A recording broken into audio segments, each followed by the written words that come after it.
নায়িকা হওয়া হলো না আফরোজা মিমির। মিরপুরে ছতলা থেকে পড়ে মারা গেছেন তিনি। তবে তার মৃত্যু নিয়ে রহস্য দানা বেঁধেছে। নিহতের বাবা অভিযোগ করেন মেহেদী হাসান জনি নামে এক ব্যক্তির কারণেই তার মেয়ে মৃত্যুর পথ বেছে নিয়েছে। মেহেদীর সাথে তার মেয়ের সম্পর্ক ছিল। জনি তার মেয়েকে নায়িকা বানানোর প্রলোভন দেখিয়েছিলেন। সে বলেছিল মিমিকে পরিমণির চেয়ে বড় নায়িকা বানাবে, সবাই তাকে চিনবে। এসব বলে জনি তার মেয়ের কাছ থেকে অন্তত 2.5 লাখ টাকা হাতিয়ে নিয়েছে। এক পর্যায়ে তাদের মধ্যে প্রেমের সম্পর্ক হয়। এরপর কাবিনের কথা বলে একটা অ্যাফিডেভিট করে তারা DOHS একটা বাসায় উঠে। তিনি আরো অভিযোগ করেন জনি বলে তুমি ডিরেক্টরের বউ হবে, তোমাকে সবাই চিনবে, আর কি চাও। এরপর স্বামী স্ত্রী পরিচয় দিয়ে সেখানে তারা একসাথে থাকতো।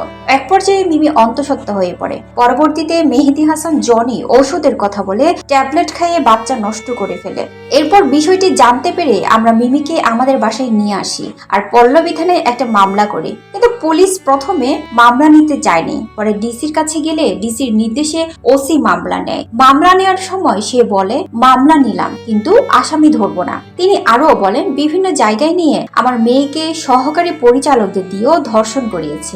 আমার মেয়ে আমাকে এসব কথা জানিয়েছে। জানতে চাইলে নিহতের ভাই আবিদ উদ্দিন রেনি বলেন মেহেদী হাসান জনি জামিনে বের হয়ে আমার বোনকে উত্তক্ত করতে থাকে, হুমকি ধমকি দেয়।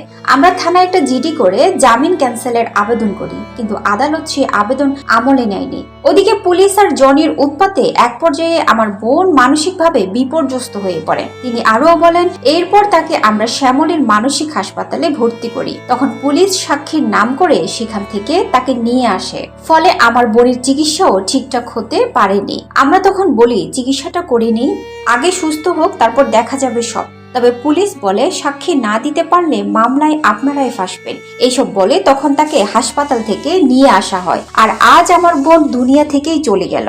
আমরা এই ঘটনার সুষ্ঠু বিচার চাই।